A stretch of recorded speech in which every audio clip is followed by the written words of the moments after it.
नमस्कार dear students, welcome on scholar study centre online platform. और मैं हूं आपका दोस्त मेंटर योगेश कुमार, जो आपके सामने लेकर आ रहे हैं हम 30 डेज बूस्टर सीरीज और सीजीएल मेंस के लिए। दोस्तों, जैसा कि आपको पता है कि जो 30 डेज जो बूस्टर सीरीज है, ये बहुत ही यूजफुल होने वाली है आप लोगों के लिए।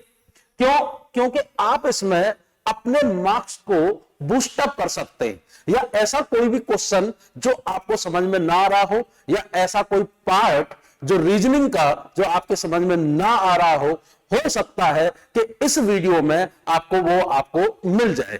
और जैसा कि मैंने वादा किया था कि मैं जो प्रीवियस ईयर पेपर है सीजीएल मेंस का, जो 2022 के नोटिफिकेशन का जो आपका प्री एग्जाम हुआ था, उसमें 2023 में जो आपका प्री मेंस एग्जाम हुआ, जो कंडक्ट कराया गया था कब, 2 मार्च को, और कब ईयर में 2023 में। तो उस मेंस में जो आपका रीजनिंग का किस तरीके के क्वेश्चन पूछे गए थे, क्या क्या आपका जो क्वेश्चन है किस टॉपिक से उठाए गए थे, और उन क्वेश्चनों को हम कैसे करेंगे, तो उसके लिए जो आपकी, जैसा कि मैंने वादा किया था कि डे बाय डे आपके सामने वीडियो आएंगी, और वहां से आप क्या कर सकते हैं, अपने मार्क्स को बूस्टअप कर सकते हैं, और जो बेहतर रिजल्ट आप अपने मेंस के एग्जाम में ला सकते हैं। जो रीजनिंग का पार्ट है उसको आप और ज्यादा अच्छा कर सकते हैं। तो चलिए, आपकी एक वीडियो ऑलरेडी आ चुकी है डे 1, और ये है आपकी कौन सी, डे 2। और मैं आपसे उम्मीद करूंगा कि जिन व्यक्तियों ने डे 1 की वीडियो नहीं देखी है, वो डे 1 की वीडियो को देखकर आए, और उसके बाद डे 2 की वीडियो को आप देखें। तो चलिए स्टार्ट करते हैं। स्कॉलर स्टडी सेंटर पर हम जो सीजीएल मेंस की क्वेश्चन बूस्टर सीरीज है उसको लेते हैं। पहला क्वेश्चन देखिए, पहला क्वेश्चन है जैसा कि आपको सामने दिखाई दे रहा है, कह रहा है कि out of the following 5 figure 4 are alike in same manner and one differs from these in that manner, select the odd figure। मतलब नीचे दी गई 5 आकृतियों में से 4 एक ऑर्डर में है, समान है, और एक जो है वो क्या है, डिफरेंट है। जो डिफरेंट है मतलब एक जो अलग है सबसे, जो असंगत है, जो उनके साथ नहीं आती है, उसको निकालिए। जैसा कि आपको पता है कि ये जो क्वेश्चन है, ये क्वेश्चन आपका आता है उसमें से जो आपका ऑड वन आउट होता है, ऑड वन आउट, जो टॉपिक है जिसको दूसरे नाम से हम जानते हैं क्या, क्लासिफिकेशन।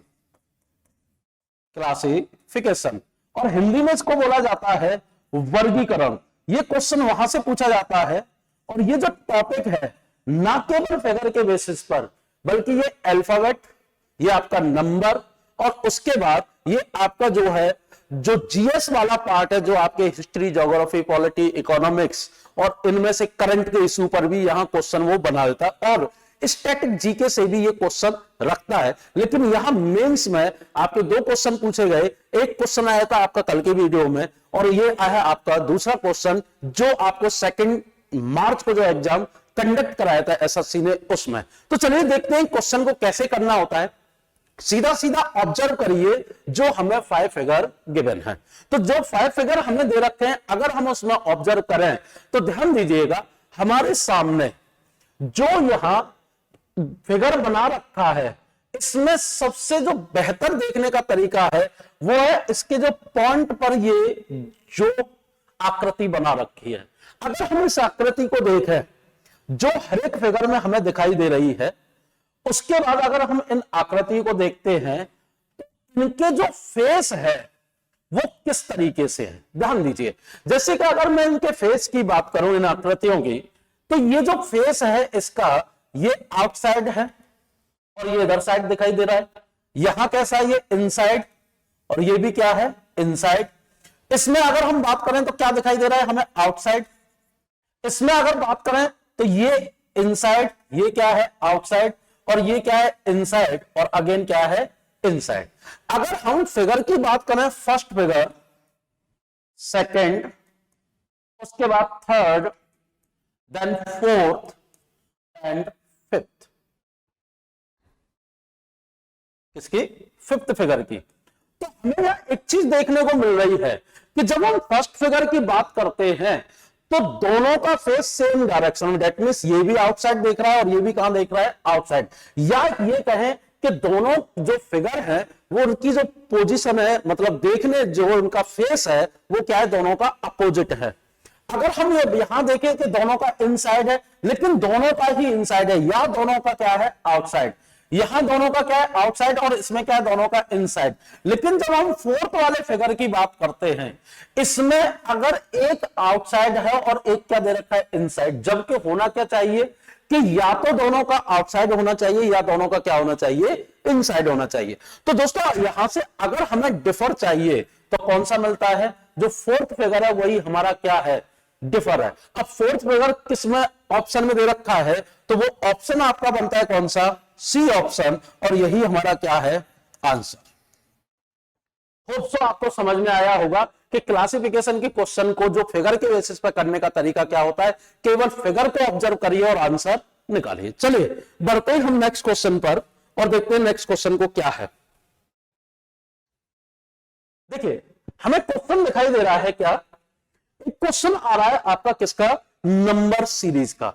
जैसा कि मैंने आपको इंट्रोडक्शन में बताया था कि नंबर सीरीज यहां जो बैंकिंग लेवल की नंबर सीरीज है वो पूछी जाती है, क्योंकि बैंक में 5 क्वेश्चन जो पूछे जाते हैं वो मैथमेटिक्स पार्ट में पूछे जाते हैं। और एसएससी में जो नंबर सीरीज है वो किस में पूछी जाती है? प्री प्लस मेंस दोनों में। क्योंकि मेंस में आपके सामने ये क्वेश्चन है और मेंस का एग्जाम ही है, तो आपको पता चल गया होगा ये प्री के लिए भी इंपॉर्टेंट है और ये मेंस के लिए भी इंपॉर्टेंट है। तो देखते हैं नंबर सीरीज को करने का तरीका क्या होता है। देखिए हमें नंबर सीरीज को करने का तरीका क्या होता है कि नंबर सीरीज, जब भी सीरीज की बात होती है, सीरीज दैट मींस हिंदी में बोलते हैं इसको श्रृंखला। अगर हम श्रृंखला की बात करें, सीरीज की बात करें, तो सीरीज को करने का क्या होता है कि सीरीज एक फिक्स पैटर्न में चलती है। या तो वो इंक्रीजिंग पैटर्न में चलेगी या डिक्रीजिंग पैटर्न में चलेगी। दैट मींस उनके बीच में अगर गैप है तो वो भी एक पैटर्न फॉलो कर रहा हो। अगर उनके बीच में हम बात करें कि मल्टीप्लाई हो रहा है तो वो भी पैटर्न में होना चाहिए। और वो पैटर्न होते हैं आपके कितने? 4। कौन कौन से?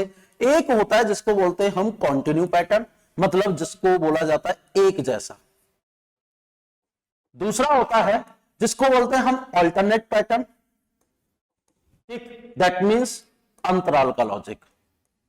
तीसरा होता है जिसको बोलते हैं हम इंक्रीजिंग ऑर्डर, मतलब बढ़ता हुआ क्रम, या हिंदी में बोला जाता है इसको आरोही क्रम। और चौथा होता है जिसको बोलते हैं डिक्रीजिंग ऑर्डर, जिसको हिंदी में बोला जाता है अवरोही क्रम। ध्यान दीजिएगा दोस्तों कि यहां से देखते हैं हम पैटर्न क्या है। देखिए अगर हम इन जो नंबर हमें दे रखे हैं सीरीज में, अगर उसमें हम क्या निकालें? गैपिंग चेक करें तो 179 में से अगर 15 को हम माइनस करते हैं तो यहां से अगर 58 एंड 179 का गैप अगर चेक करें तो हमें दिखाई दे रहा है कितना आ रहा है? 121। अगर 58 और 179 का गैप अगर चेक करते हैं तो कितना आता है? 121। और हमें मालूम है कि जो 121 है वो किसका स्क्वायर है? वो 11 का स्क्वायर है। अब उसके बाद अगर 179 एंड क्वेश्चन मार्क वाले में चेक करें तो उसको हम बाद में देखेंगे। चेक करेंगे हम इन दोनों के बीच में, किसमें? 492 और 492 और 688 दोनों में अगर हम गैप देखें तो गैप हमें क्या मिल रहा है? 8 में से 2 गए तो कितना? 6, 18 में से 9 गए तो कितना हुआ? 9, और 6 में से 4 गए तो कितना? दैट मीन सॉरी 5 में से 4 गए तो कितना हुआ? 1। और ये कितने का स्क्वायर होता है? ये होता है 14 का स्क्वायर, 196। अब उसके बाद यहां हमें दिखाई दे रहा है 11 का स्क्वायर, यहां दिखाई दे रहा है हमें कितने का स्क्वायर? 14 का स्क्वायर। तो हमें हो सकता है बीच में जो 2 स्टेप दे रखे हो किस तरीके से चल रहा हो कि यहां लग रहा हो आपका 12 का स्क्वायर और यहां लग रहा हो कितने का? 13 का स्क्वायर। तो देखिए 11 का स्क्वायर, 12 का स्क्वायर, 13, 14, फिर उसके बाद 15, उसके बाद 16, उसके बाद 17। तो सीरीज हमारे कौन से ऑर्डर को फॉलो कर रही है? इंक्रीजिंग ऑर्डर को फॉलो कर रही है। अब यहां से हमें स्क्वायर अगर पता है तो इसका स्क्वायर होता है कितना 144 और इसका स्क्वायर होता है 169। अगर इसको ऐड करने पर और उसमें ये ऐड करने पर 492 आ जाता है तो दैट मींस यहां जो निकल के आएगा वही क्या होगा, हमारा सही आंसर होगा। और जो लॉजिक है वो क्या हो जाएगा, सही। तो अगर इसको ऐड करें तो 9 4 कितना होगा, 9 और 4 मिलकर कितना हो गया आपका, देखिए 9 और 4 मिलकर हो गया 3, 7 और 4 11 एंड 1 कितना हो गया 2, उसके बाद 1 एंड 1 2 एंड 1 3, तो हमें कितना निकल कर आ रहा है 323। और इसमें अगर हम 169 ऐड करें तो 9 एंड 3 2 11 सॉरी 12 1 रिमेनिंग, 6 और 2 8 एंड 1 9 2 एंड 1 4, तो 492 मतलब 492 आपका रिजल्ट निकल के आ रहा है। तो इस समय आंसर हमारा क्या हो जाएगा 323, मतलब 323। और सीरीज हमारी क्या चल रही है 11 का स्क्वायर, 12 का स्क्वायर, 13 का स्क्वायर, 14 का स्क्वायर, और उनको हम क्या कर रहे हैं, प्लस कर रहे हैं। क्या कर रहे हैं, प्लस कर रहे हैं। समझ में आ गया होगा होप सो आपको सीरीज किस तरीके से चल रही है। जब कभी भी आपको स्क्वायर या क्यू की वैल्यू मिले तो आप आंख बंद करके उसमें स्क्वायर या क्यू की वैल्यू को क्या करें, पुट करें। चले बढ़ते हैं आगे और देखते हैं नेक्स्ट क्वेश्चन को। देखिए दोस्तों, हमारे सामने एक क्वेश्चन है और ये क्वेश्चन देखने में बहुत बड़ा होता है लेकिन करने में उतना ही छोटा होता है। ये क्वेश्चन वास्तव में आता है, एक चैप्टर आता है जिसको बोलते हैं एनालॉजी। एनालॉजी जिसको बोला जाता है क्या, सादृश्यता। सादृश्यता या जिसका दूसरा नाम होता है सिमिलैरिटीज।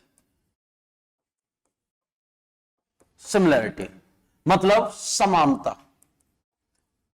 और अगर हम इस टॉपिक को रेलवे में बात करें तो रेलवे में ये जम्बलिंग नाम से पूछा जाता है। किसके नाम से, जम्बलिंग नाम से। और वहां जम्बलिंग का नाम मतलब भी क्या होता है, सादृश्यता होता है।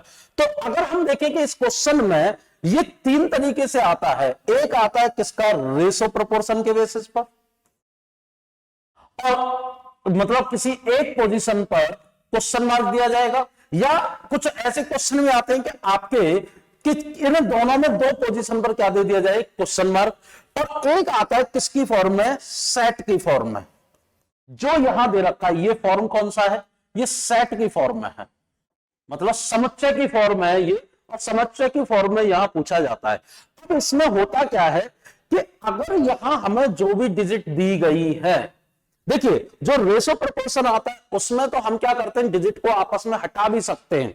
जैसे यहां दे रखा है 11, हम ये भी कर सकते हैं 1 + 1, लेकिन जो ये वाला सेट्स का क्वेश्चन दिया जाता है इसमें हम इनको ब्रेक नहीं कर सकते। और ये लिखा हुआ है कि उस समय समुच्चय का चयन कीजिए जिसमें संख्या आपस में उसी प्रकार संबंधित हैं जिस प्रकार निम्नलिखित समुच्चयों की संख्या में आपस में संबंधित है। लेकिन नोट करके संख्याओं को उसके घटक अंकों में विभाजित किए बिना पूर्ण संख्या पर गणितीय जो ऑपरेशंस हैं, ठीक, जो मैथमेटिकल ऑपरेशंस हैं वो की जानी है। उदाहरण के लिए जैसे 13 है तो 13 पर ही हमें क्या करना है, मैथमेटिकल ऑपरेशंस लगाने। लेकिन हम 13 को 1 और 3 में विभाजित करना और फिर 1 और 3 पर मैथमेटिकल ऑपरेशन लगाना, ऐसा हम नहीं कर सकते।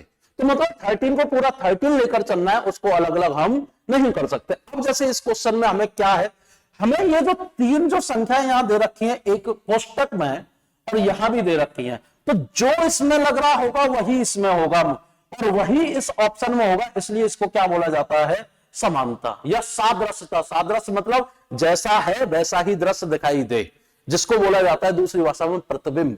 अब आगे देखिए, जैसे कि 11 17 33, दोस्तों इसको करने का एक तरीका यह होता है कि यहां जो मैक्सिमम वैल्यू है ना तीनों में से, वो हमेशा किन्हीं 2 में कोई भी ऑपरेशन लगा के बनाई जाती है। जैसे कि यहां क्या मैक्सिमम है 33 और 33 और यहां क्या है 44। अगर हम यहां देखें कि 11 + 17 इन दोनों को ऐड करें तो ये किसके पास पहुंच रहा है, ये पहुंच रहा है किसके पास 28। और 28 और 33 में कितने का डिफरेंस है 5। तो अगर मैं इसमें 5 ऐड कर दूं अलग से तो ये कितना हो गया 33। अब उसके बाद जब हम दूसरे में करें तो क्या ये लॉजिक यहां भी फॉलो हो रहा है? अगर फॉलो हो रहा होगा तो इसके हिसाब से ऑप्शन चेक किया जाएगा, और अगर नहीं फॉलो हो रहा होगा तो दूसरा ऑपरेशन यहां लगाया जाएगा। अब देखिए जैसे 18 प्लस कितना है 21, कितना हुआ? तो 18 प्लस 21 होता है 39, और अगर इसमें हम 5 ऐड कर दें तो क्या हो जाएगा आपका 44। क्लियर? तो यहां से हमारा लॉजिक क्या मालूम पड़ गया कि फर्स्ट एंड थर्ड जो वैल्यू है उसको हमें ऐड करना है, और उसमें अलग से क्या और ऐड करना है 5। उसके बाद अब देखते हैं कि कौन सा ऑप्शन सही होगा। देखिए यहां दे रखा है 3, अगर 3 को हम 43 में से 5 माइनस करें तो 43 में से 5 माइनस करने पर हमारा कितना आएगा 38। तो 8 आना चाहिए लास्ट डिजिट को, यहां है कितना 2 में से अगर हम माइनस करें 5 तो 12 7, तो 9 और 7 मिलकर कितना हो रहा है 16, और वहां आपका 7 नहीं आएगा। यहां अगर माइनस करें तो क्या आना चाहिए 9, जबकि 9 और 5 मिलकर कितना होता है 4। यहां अगर माइनस करें 5 आना चाहिए, 8 और 2 मिलकर कितना हो रहा है 10, मतलब 0 आ रहा है, जबकि आना चाहिए 35 में 5 आना चाहिए। अब देखिए 2 और 6 मिलकर कितना हो रहा है 8, और 13 में से 5 गए तो कितना हुआ 8। तो अगर हम पहले ऑप्शन को देखें 16 प्लस 22 कितना होता है आपका 38, प्लस इसमें अगर हम 5 ऐड करते हैं तो कितना हो गया 43, और यही हमारा क्या है आंसर। तो ऑप्शन आपका कौन सा हो जाएगा ए। तो आपको समझ में आया होगा। चलिए हम बढ़ते हैं अगले क्वेश्चन पर और देखते हैं अगला क्वेश्चन क्या है। दोस्तों अगर आपको सेशन पसंद आ रहा हो और चीजें आपके लिए अगर लगता है यूजफुल है तो इसको लाइक शेयर सब्सक्राइब करिए, और जितने ज्यादा से ज्यादा लोगों पर आप उसको पहुंचा सकते हैं पहुंचाइए। चलिए बढ़ते हैं। नेक्स्ट क्वेश्चन क्या कह रहा है, देखिए ये क्वेश्चन है आपका, एक चैप्टर आता है डाटा सफिशिएंसी। ठीक, क्या चैप्टर आता है आपका डेटा सफिशिएंसी। अब ये डेटा सफिशिएंसी चैप्टर क्या है, ध्यान दीजिएगा। इसमें होता क्या है कि हमें दिया जाएगा एक क्वेश्चन जो किसकी फॉर्म में होगा, स्टेटमेंट की फॉर्म में, और हमें नीचे दिए जाएंगी 2 कंडीशन, फर्स्ट एंड सेकंड। ये चैप्टर वो चैप्टर है जो प्री में नहीं आता। अब देखिए हमें 2 कंडीशन दी जाएंगी। क्वेश्चन में जो भी पूछा जा रहा है, जो हमें निकालना है, कहता है कि क्या पहली कंडीशन का डेटा पर्याप्त है उस क्वेश्चन में, जो स्टेटमेंट में क्वेश्चन जो पूछा गया है उसका आंसर निकालने के लिए। और अगर वो पर्याप्त है तो ऐसा नहीं है कि हम दूसरे को चेक नहीं करेंगे, हम दूसरे को भी चेक करते हैं। अगर दूसरे का भी पर्याप्त है तो मतलब ये भी कंप्लीट है और ये भी कंप्लीट है, तो हम आंसर क्या लगाते हैं कि दोनों का डेटा पर्याप्त है आंसर निकालने के लिए, लेकिन अकेले अकेले। उसके बाद तो कंडीशन क्या आती है, अगर पहले का डेटा आपका क्या है कंप्लीट है, सफिशिएंट है आंसर देने के लिए, दूसरे का भी अकेले सफिशिएंट है, तो ऑप्शन क्या लगा देंगे हम कि यहां से ऑप्शन लगाते हैं कि दोनों को जो डेटा फर्स्ट एंड सेकंड का जो अलोन क्या है वो सफिशिएंट है आंसर देने के लिए। नहीं, ये डी नहीं लगेगा, इसमें जो ऑप्शन लगेगा कि दोनों का अकेले अकेले क्या है सफिशिएंट है आंसर देने के लिए। और उसके बाद अगर दोनों का सफिशिएंट नहीं है, ध्यान दीजिए, मान लीजिए पहले का सफिशिएंट है लेकिन दूसरे का सफिशिएंट नहीं है, तो आंसर क्या लगता है कि जो डेटा पहली कंडीशन है वो सफिशिएंट है आंसर देने के लिए, लेकिन दूसरे का डेटा सफिशिएंट नहीं है। उसके बाद मान लीजिए अगर दूसरे का सफिशिएंट है पहले का नहीं है, तो हम क्या कहेंगे कि केवल दूसरी कंडीशन का जो डेटा है वो सफिशिएंट है अकेले आंसर देने के लिए, लेकिन पहले का डेटा सफिशिएंट नहीं है। लेकिन मान लीजिए अगर दोनों का डेटा सफिशिएंट नहीं है, और सबसे मेन काम यहां आता है, तो हम क्या करते हैं कि वहां नाइदर नॉर नहीं लगाते कि ना तो पहले का ना दूसरे का डेटा सफिशिएंट है आंसर देने के लिए। हम यहां से एक स्टेप आगे और बढ़ते हैं, हम क्या करते हैं उन दोनों को आपस में मर्ज करके देखते हैं। क्या करेंगे, दोनों कंडीशन को आपस में मर्ज करेंगे। अगर मर्ज करने के बाद मतलब दोनों को मिलाने के बाद डेटा सफिशिएंट आता है, तो हम लगाते हैं कि ना तो अकेले डेटा फर्स्ट का ना ही अकेले डेटा सेकंड का सफिशिएंट है आंसर देने के लिए, लेकिन जब दोनों को हम मर्ज कर दें, मतलब दोनों टुगेदर सफिशिएंट आंसर देने के लिए, जैसा कि आपका जो पहला ऑप्शन है कि data in statement first and second together is sufficient to answer the question, समझ में आ गया। तो जब दोनों गलत हो तो हम उन दोनों को क्या करेंगे, मर्ज करेंगे। अब चलते हैं हम क्वेश्चन पर। देखिए क्वेश्चन क्या कहता है, ध्यान दीजिए। क्वेश्चन कह रहा है कि a question is given following by the two statement numbered first and second. You have to decide whether the data provided in the statement is sufficient to the answer of the question. Read the statement. हम statement को पढ़ते हैं। पहला कह रहा है कि question 6 people sits in 2 parallel row. ये किससे है, ये चैप्टर है सिटिंग अरेंजमेंट से। और यहां जो लॉजिक लगेगा वो सिटिंग अरेंजमेंट का है, क्योंकि डेटा सफिशिएंट आपका ब्लड रिलेशन से भी क्वेश्चन पूछ सकता है, आपका ऑर्डर रैंकिंग मतलब क्रम निर्धारण से भी पूछ सकता है, ये आपका सिटिंग अरेंजमेंट से भी पूछ सकता है, ये डायरेक्शन से भी क्वेश्चन पूछ सकता है, ये कोडिंग डिकोडिंग से भी क्वेश्चन पूछ सकता है। ये 5 टॉपिक है जहां से ये क्वेश्चन बनाता है। कौन सा, कोडिंग डिकोडिंग, उसके बाद order ranking, direction test, blood relation, sitting arrangement. अब उसके बाद देखिए कह रहा है कि 6 पीपल हैं और 2 रो में बैठे हुए हैं। क्या कह रहा है, जैसे जो आपके कह रहा है कि 6 व्यक्ति 2 समांतर पंक्तियों में बैठे हुए हैं। पंक्ति फर्स्ट में जो बैठे हुए हैं वो कौन है, जे के एल, और कहां देख रहे हैं, उत्तर की तरफ दिखाई दे रहा है। कौन बैठे हुए हैं, जे के और एल। हमें नहीं पता कि कौन कहां बैठेगा। उसके बाद इनका जो फेस है वो कहां है, नॉर्थ डायरेक्शन में। ध्यान देना दोस्तों, जब रो की हम बात करते हैं सिटिंग अरेंजमेंट में, अगर कोई फेस कर रहा है नॉर्थ डायरेक्शन में तो उसका लेफ्ट साइड इधर होगा और राइट साइड कहां होगा, इधर साइड में व्यक्ति का। उसके बाद आगे कह रहा है कि इन 2 रो इन सेकंड रो, ठीक, मतलब रो 2 F G S seats facing toward the south direction, मतलब सेकंड रो में कौन बैठा हुआ है, वो बैठे हुए हैं कौन, यहां कौन बैठे हुए थे, जे के एल, कौन बैठे हुए थे, जे के एल। और सेकंड रो में कौन बैठे हुए हैं, एफ जी एच। लेकिन उनके बैठने के तरीके से क्या है कि उनका जो फेस है वो किस डायरेक्शन में है, साउथ डायरेक्शन में, मतलब दक्षिण दिशा की तरफ देख रहे हैं।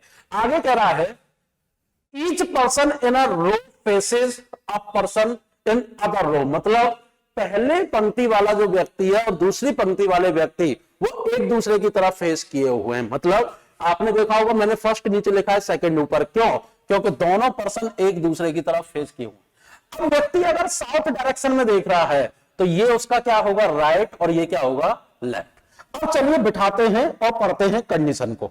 कंडीशन क्या कह रहा है, देखिए पहली कंडीशन कह रहा है, कहां है आपकी कंडीशन, यहां, एच फेसेस के, एच किसकी तरफ देख रहा है, के की तरफ, and L faces an immediate neighbour of H. H जो है, एच कहां बैठेगा, यहां।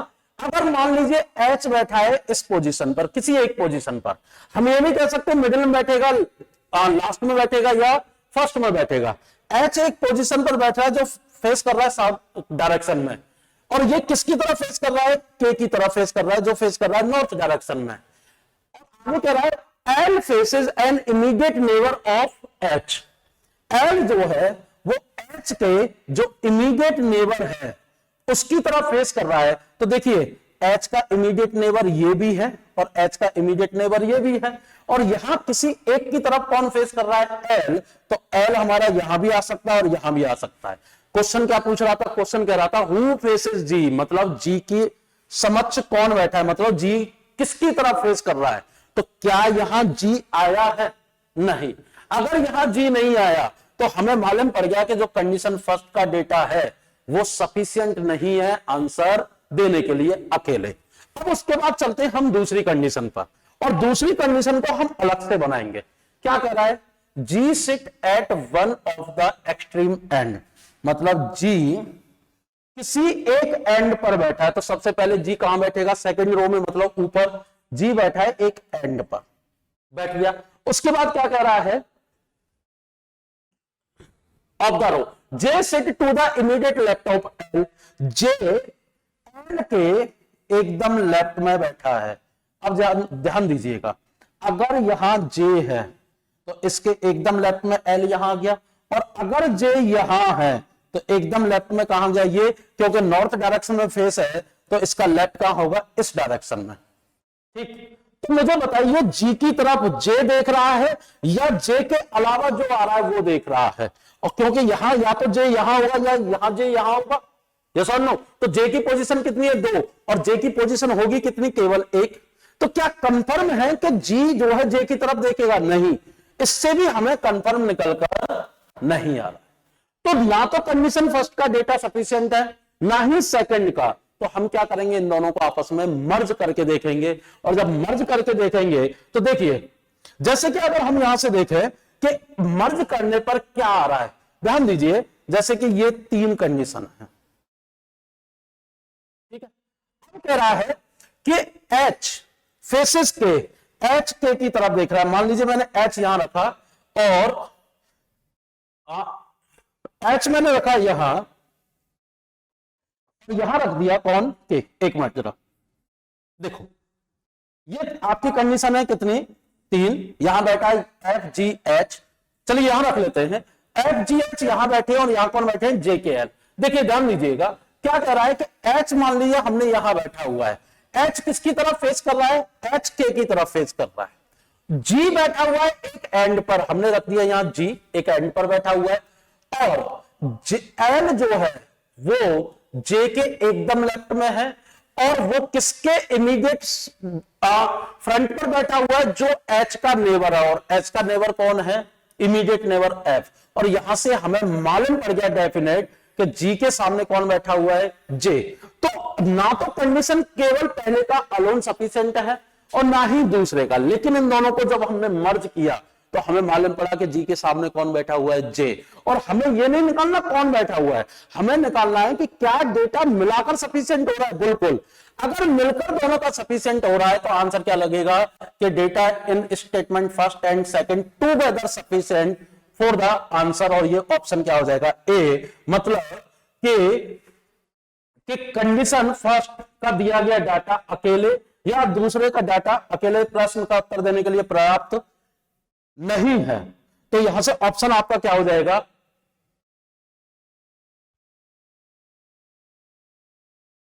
ये हिंदी और इंग्लिश में जो ऑप्शन है दोस्तों वो ऊपर नीचे कर दिए गए हैं। तो यहां से जो आपका आंसर बनेगा, यहां हिंदी वाले में बी ऑप्शन है और इंग्लिश वाले में जो ऑप्शन है वो कौन सा है, ए ऑप्शन है। क्योंकि कंडीशन फर्स्ट और कंडीशन सेकंड का दिया गया डाटा मिलकर सफिशिएंट है और अकेले अकेले पर्याप्त नहीं है। तो हिंदी वाले जो बच्चे हैं उनके हिसाब से ऑप्शन क्या होगा, बी, और इंग्लिश वाले उनके हिसाब से ऑप्शन क्या होगा, ए। क्लियर है सबको? जब अकेले अकेले सफिशिएंट ना हो तो मिलाकर आप देख लीजिए। चलिए बढ़ते हैं नेक्स्ट क्वेश्चन पर और देखते हैं नेक्स्ट क्वेश्चन क्या है। देखिए क्वेश्चन बहुत प्यारा है, आता है किसमें से, नॉन वर्बल सीरीज का। दैट मीन्स इसको बोला जाता है आभाषिक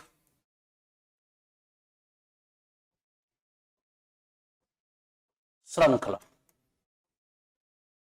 और ये जो क्वेश्चन होता है ये होता है आपका एलिमेंट्स मूविंग,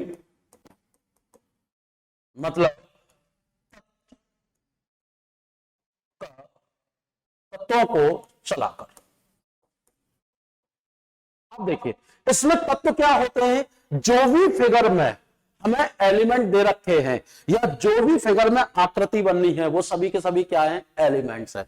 जैसे कि यहां जो एरो बन रहा है वो सभी के सभी क्या है, आपके एलिमेंट्स है। अब कितने एरो दे रखे हैं, देखिए 1 2 3 4 5 6, 1 2 3 4 5 6, हर एक में कितने एलिमेंट दे रखे हैं, 6। अगर 6 एलिमेंट दे रखे हैं तो अब इनकी मूविंग कैसे है। देखिए ये होता है आपका फिगर 1, ये होता है आपका फिगर 1 2 3 4 5।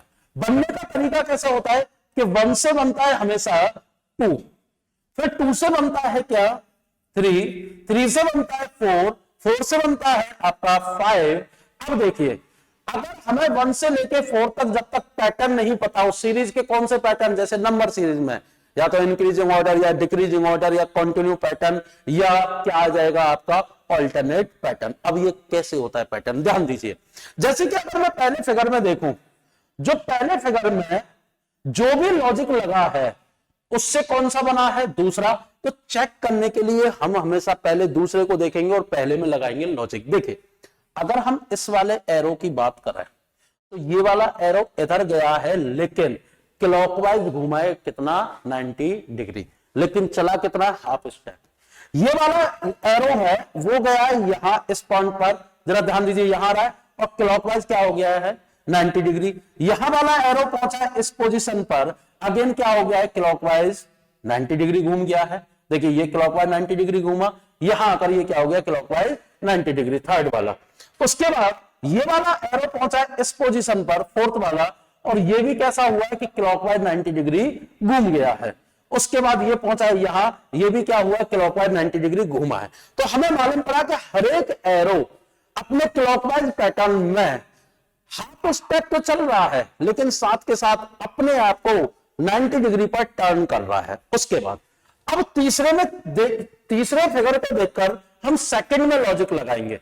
अब देखिए यहां जो एरो आया था वो अब इस पोजीशन पर है, तो कितना चला। देखिए जब भी किसी में अगर मूविंग जैसे यहां से यहां हो रही है तो इसको बोलते हैं 0.5 की मूविंग, मतलब हाफ।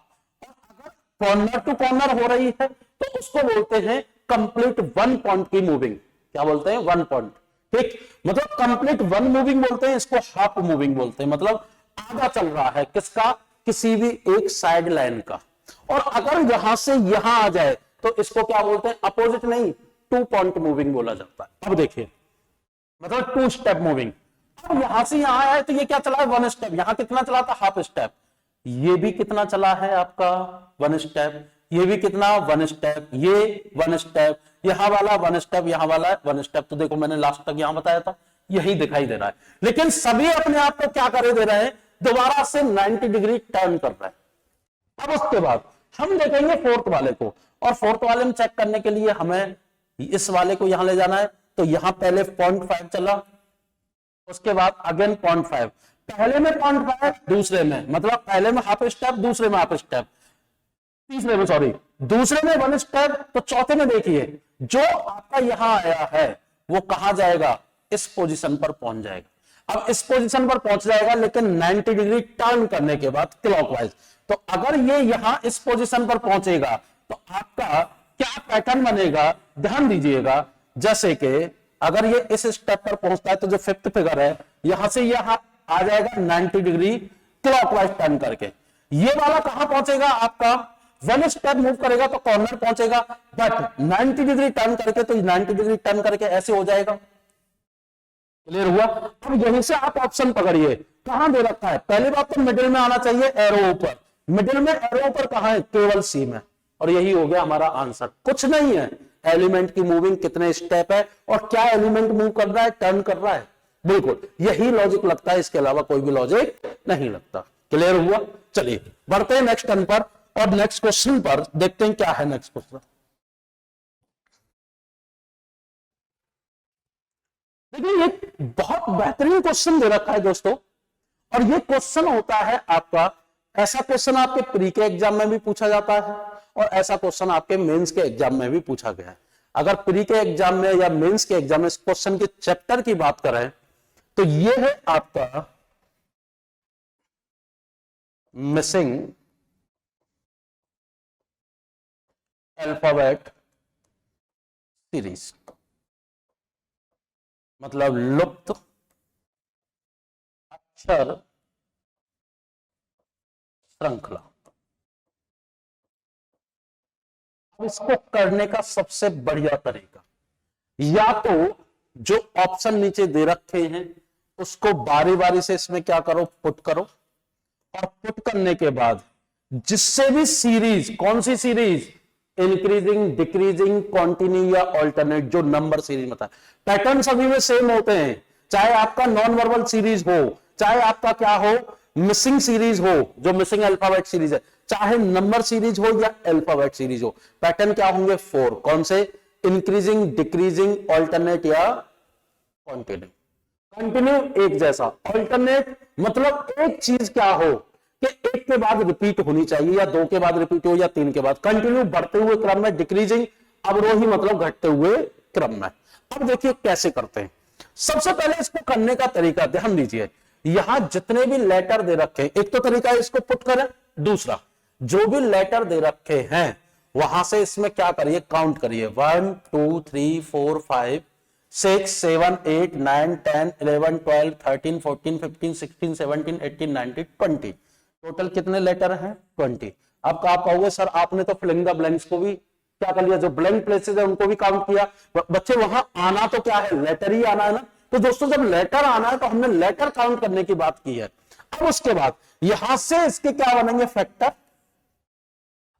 फैक्टर कैसे बनाएंगे इसके, देखिए 20 में किस किस का भाग जा रहा है उसको लिखिए। पहले जा रहा है 2 का, 1 का भी जा रहा है लेकिन 1 नहीं लेते और 20 नहीं लेते। फिर जा रहा है किसका, 4 का, अगेन 5 का, और उसके बाद किसका जा रहा है आपका 10 का। ठीक, अब देखिए यहां से हम मिडिल वाले को लेंगे।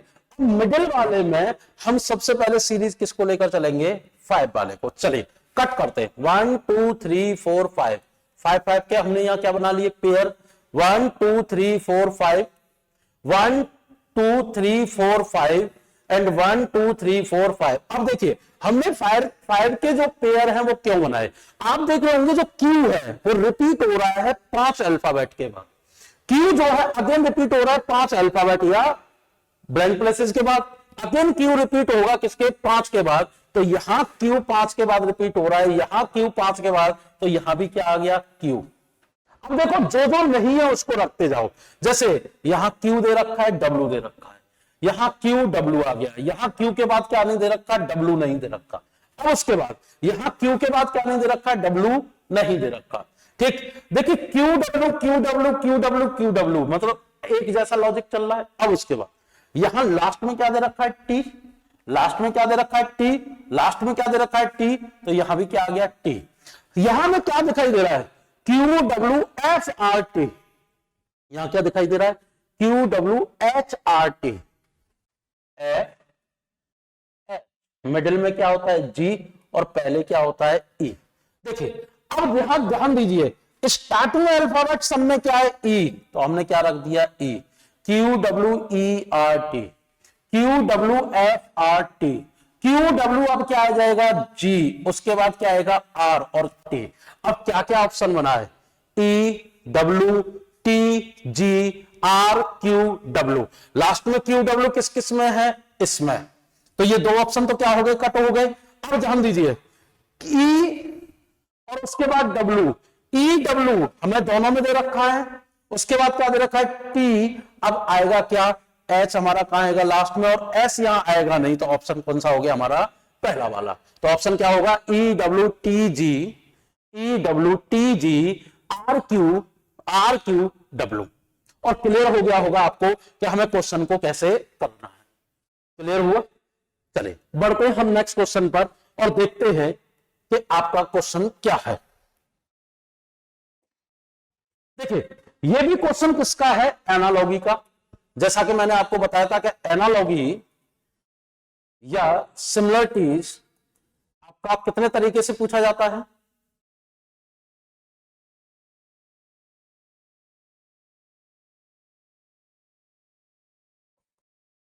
जो सिमिलरिटी है मतलब जो आपका सादृश्यता या जो समानता है वो आपकी कितने तरीके से पूछी जाती है, वो अल्फाबेट के बेसिस पर, नंबर के बेसिस पर, फिगर के बेसिस पर और जीएस के बेसिस पर।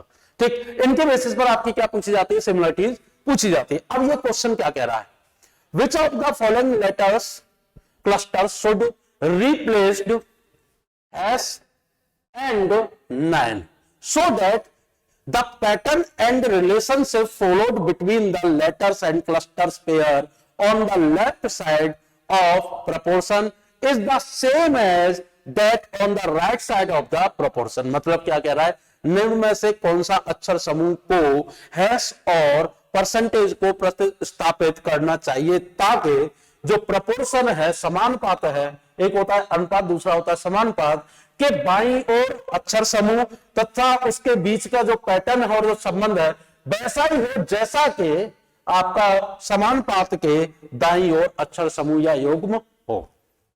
दोस्तों इस क्वेश्चन को करने के लिए हमें अल्फाबेट की प्लेस वैल्यू पता होनी चाहिए, लेकिन अगर हम थोड़ा सा अपना माइंड यूज करें तो इस क्वेश्चन को हम डायरेक्ट भी कर सकते हैं। चलिए देखते हैं कैसे। देखिए यहां में देख रखा है डी के आर, जो है हमारा कौन से प्लेस पर, सेकंड। जैसे कि रेशो सेकंड प्लेस पर दे रखा है हमें डी के आर। यहां दे रखा है हमें थर्ड प्लेस पीसीएल, और यहां दे रखा है आपका परसेंटेज। क्या दे रखा है, परसेंटेज। और यहां क्या दे रखा है आपका, गिवन है। अब ध्यान दीजिए, जैसे कि हमें पहले से दूसरा निकालना है और यहां तीसरे से क्या बनाना है, चौथा। पहले से दूसरा निकालना है और तीसरे से चौथा, तो आप पहले जो तीसरे से चौथा है उसको चेक करिए। यहां क्या दे रखा है, पीसीएल। क्या दे रखा है, पीसीएल। अब यहां जो परसेंटेज की जो भी आपके अल्फाबेट का सेट गिवन है वो कैसा होना चाहिए उसको देखें। जरा इसके पहले अल्फाबेट को चेक करो परसेंटेज वाले में। यहां क्या दे रखा है, पी। क्या दे रखा है, पी। प्लेस वैल्यू कितनी होती है, 16। यहां क्या एन की प्लेस वैल्यू कितनी है, 14, अगेन 14, अगेन 14 एंड अगेन 15। ध्यान से देखते रहिएगा कैसे क्वेश्चन जल्दी होता है। अब देखिए पी की प्लेस वैल्यू कितनी है, 16, और हम जानते हैं 16 ज्यादा होती है, चाहे वो 14 हो चाहे वो 15 हो। आया ना, जो पी की प्लेस वैल्यू है वो है 16 और बाकी की जो ऑप्शन में प्लेस वैल्यू है वो 14 है और क्या है, 15। लेकिन 16 चारों के चारों में क्या है, ज्यादा है। अब यहां जो हैश की पोजीशन पर जो फर्स्ट अल्फाबेट होगा उसकी प्लेस वैल्यू जो डी की प्लेस वैल्यू है 4 उससे ज्यादा होनी चाहिए। अब चेक करते हैं बी की प्लेस वैल्यू कितनी होती है, 2। अगेन बी की प्लेस वैल्यू कितनी होती है, 2। अगेन सी की प्लेस वैल्यू 3, लेकिन एफ की प्लेस वैल्यू कितनी है, 6, जो कि किससे ज्यादा है, 4 से। और आंसर हो गया आपका सी, कुछ करना ही नहीं। क्लियर हुआ या नहीं हुआ, आंसर क्या हो गया आपका सी, कुछ करना ही नहीं है। और अगर आप कंफर्म होना चाहते हैं तो चेक कर सकते हैं, क्या दे रखा है आपका, एफ एच टी। क्या दे रखा है आपका, एफ एच टी, और वो किससे संबंधित है, डी के और आर से, है या नहीं। एफ की प्लेस वैल्यू 6, 4 कितना, -2, एच 8, के 11 कितना, +3, टी 20, आर 18 कितना, -18 कितना, -2, -2 + 3 -2। यहां चेक करिए पी 16 में से एन की प्लेस वैल्यू कितनी हो गई, 14, -2। उसके बाद सी प्लेस वैल्यू कितनी है, 3, और एफ 6 कितना हो गया, +3। कैसे, क्या दे रखा है आपका, पीसीएल एंड एफजे। देखिए 16, 3, 12, 14, 6 एंड 10। 12 में से 2 गए तो कितना हुआ, 10। 16 में से 2 गए तो 14, और 3 में हमने 3 जोड़ा है। देखिए -2 + 3, -2 + 3 -2, ऑल्टरनेट पैटर्न यहां फॉलो कर रहा है। क्लियर हुआ या नहीं, आप किसको लगाएंगे, ऑप्शन के बेसिस पर। एनी डाउट, चलिए बढ़ते हैं, होप सो समझ में आ गया होगा। चलते हैं नेक्स्ट क्वेश्चन को देखते हैं कि नेक्स्ट क्वेश्चन आपका क्या है। देखिए दोस्तों, इसको बोलते हैं आप कंप्लीट फिगर, कि जो हमें आकृति दे रखी है उस फिगर को हम कैसे कंप्लीट करें। यह भी आपका एक नॉन वर्बल का पार्ट है, जैसे आपने देखा होगा paper cutting, folding, embedded figure, find figure, complete figure. अब देखिए अगर इसको हमें कंप्लीट करना है तो इस सर्किल को क्या कर दो, कंप्लीट कर दो, ठीक। उसके बाद आपका ये लाइन है, वो लाइन आपकी आएगी जो कंप्लीट होके, ये वाली लाइन आपकी आएगी। इस तरीके से आपकी आकृति आनी चाहिए। अब ये आकृति कहां मैच कर रही है, तो मैच करिए इसको। अगर हम इसको मैच करें, एक लाइन और रह गई ये वाली, अगर हम इसको मैच करें तो आपकी 2 लाइन होनी चाहिए, तो 3 लाइन नहीं होंगी, 3 लाइन नहीं होंगी, 2 लाइन कंप्लीट होनी चाहिए। ऑप्शन कौन सा हो गया, सी, दैट्स इट, कहानी खत्म।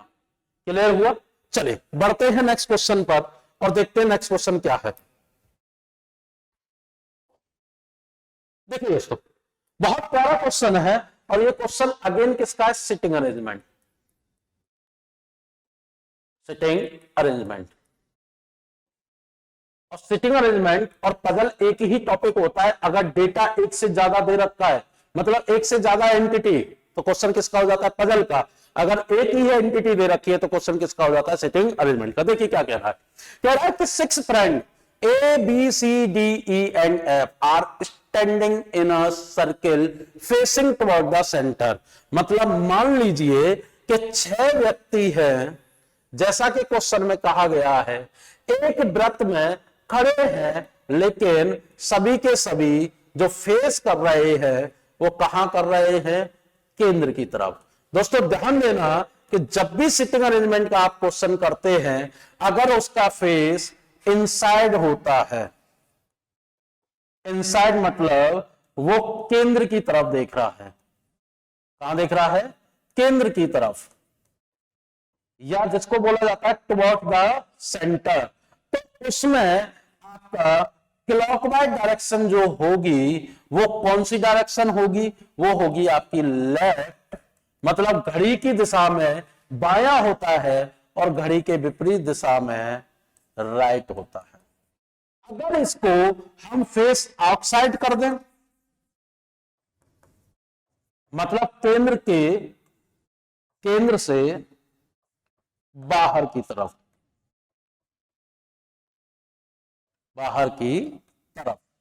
तो ये आपका क्या हो जाता है? चेंज हो जाता है।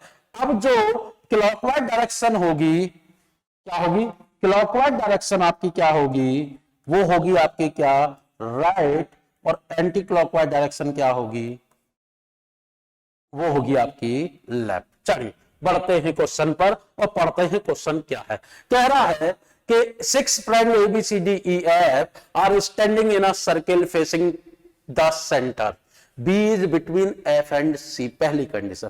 दोस्तों सिटिंग अरेंजमेंट के क्वेश्चन को करने का सबसे बेहतरीन तरीका होता है कि आप ऐसी एक डेफिनेट कंडीशन से स्टार्ट करें जहां से आप क्वेश्चन को प्रॉपर तरीके से कर सकें। अब ये कह रहा है कि B is between F and C।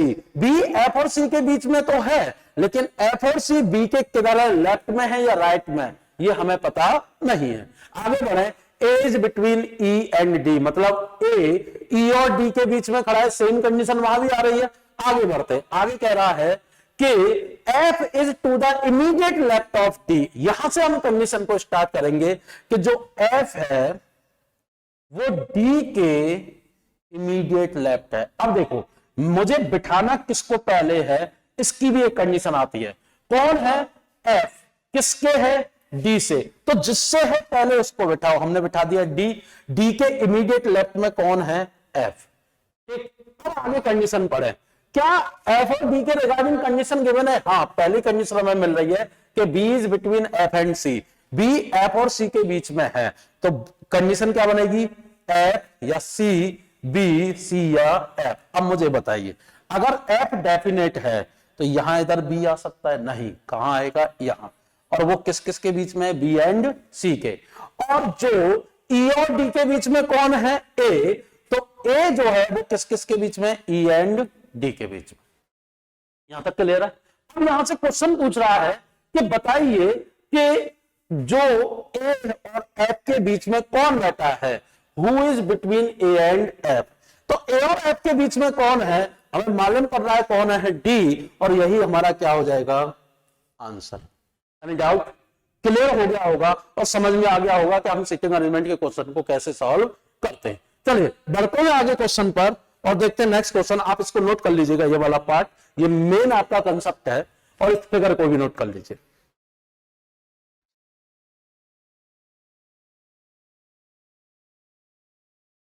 चलिए बढ़ते हैं और देखते हैं क्वेश्चन को।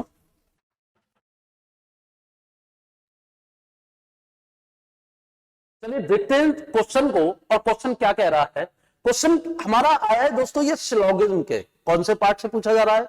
सिलोगिज्म पार्ट से। और सिलोगिज्म एक बहुत इंपॉर्टेंट टॉपिक होता है किसमें? रीजनिंग में। अब देखिए सिलोगिज्म से जैसे क्वेश्चन क्या दे रखा है, सबसे पहले पढ़ते हैं हम स्टेटमेंट को, और इसको हम करेंगे वेन डायग्राम के माध्यम से। देखिए, चलने से पहले हम दो चीज देखते हैं कि जो सिलोगिज्म होता है, जिसको बोलते हैं हम न्याय वाक्य, जो सिलोगिज्म होता है,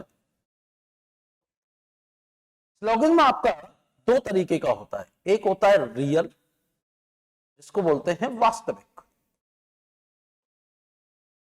और दूसरा होता है जिसको बोलते हैं पॉसिबल, जिसको बोलते हैं संभावना। अब ध्यान दीजिएगा, जो पार्ट आपका रियल होता है उसको बोला जाता है नोन फिगर, और जो पार्ट आपका पॉसिबिलिटी होता है उसको बोला जाता है अननोन फिगर। क्या बोला जाता है? अननोन। जहां आपका फिगर अननोन बनेगा वहां कभी भी कोई भी रियल कंक्लूजन सही नहीं होगा, और जहां आपका नोन फिगर होगा वहां कभी भी आपका पॉसिबिलिटी कंक्लूजन सही नहीं होगा। अब देखिए, जैसे कि दो केस और आते हैं, जैसे ये वाला, अगर हम कहें कि कोई एक व्यक्ति है ए और बी, एक व्यक्ति जो है कहीं किसी अदर सिटी में रहता है, बी किसी अदर सिटी में, लेकिन दोनों के दोनों क्या है? अननोन। तो यहां सारी की सारी पॉसिबिलिटी क्या हो जाएगी? सही हो जाएगी। लेकिन ए और बी अगर एक दूसरे को जानते हैं, या ए और बी एक दूसरे को नेगेटिव वे में जानते हैं, तो यही क्या हो जाएगी आपकी कि रियल, और रियल में आपकी क्या निकल के आती है? रियल कंक्लूजन निकल के आते हैं, पॉसिबिलिटी निकल कर नहीं आती। बढ़ते हैं अब क्वेश्चन पर। क्वेश्चन कह रहा है ऑल पी आर जी, मतलब सभी पी जी हैं, सभी पी जी है। आगे कह रहा है सम जी आर बी, कुछ जी क्या है? बी है।